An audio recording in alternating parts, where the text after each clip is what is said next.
Good morning. Welcome to this press conference of the President of the European Parliament, Roberta METSOLA. President, you have the floor. Good morning to you all. Just about today, the European Council is the last one, we think and hope, for this year. And as I said on my way in, while in 2024 we stood up to be counted, we delivered. In 2025, we need to step up if we are serious about asserting Europe's place on the world stage. And that's what today's discussion is about, both inside and outside Europe, and we need to be as forceful in that messaging as possible.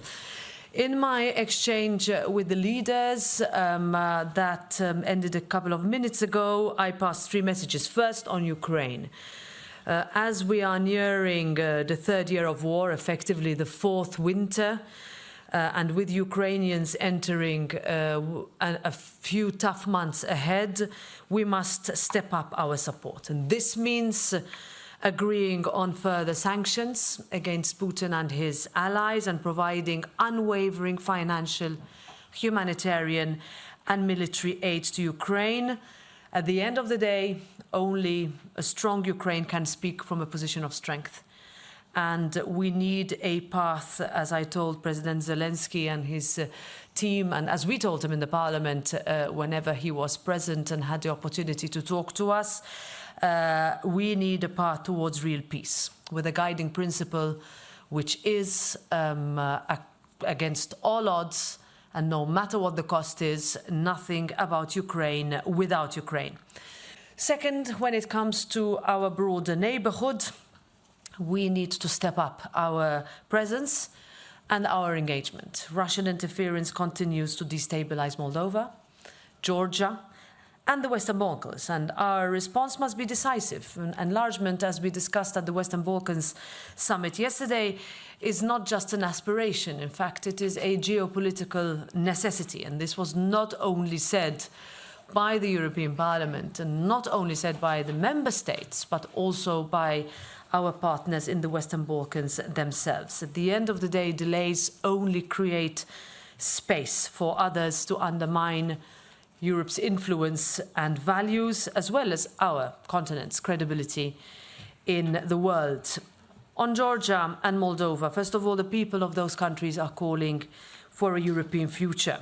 And we need to ensure that Europe answers their calls with action. On Moldova, and we spent a little bit of time on this with the leaders in particular, we must cushion the impact of Russia's expected halting of gas supply to Transnistria, which would effectively mean that Transnistria goes dark on the 1st of January.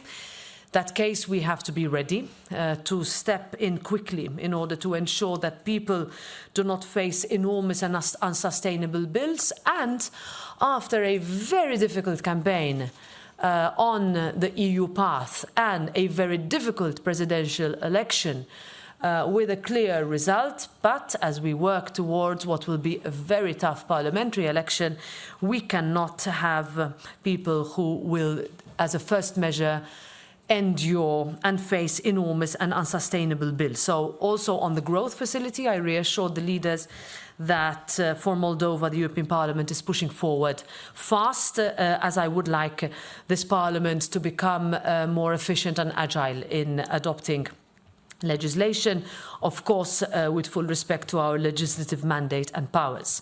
Third, we must step up our role in providing global leadership and resolving conflicts in the Middle East. The European Union's role remains vital, from supporting ceasefires to ensuring humanitarian aid and striving, not letting go of this, for long-term peace. In Syria, the situation is critical. We have millions of Syrians who are looking for a free, stable and secure future as Bashar al-Assad brutal regime lies in tatters. And what happens next matters.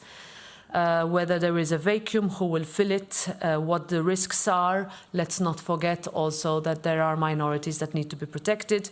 Also because anything that happens in Syria will have repercussions in our member states. Finally, I also reminded my fellow colleagues in the European Council about the situation in Venezuela. And this is, and not only because of, but this week in Strasbourg during our plenary session, we honored Edmundo González Urrutia, the country's legitimate president-elect, and Maria Corina Machado, the leader of the Democratic Forces, with our 2024 Sakharov Prize for Freedom of Thought.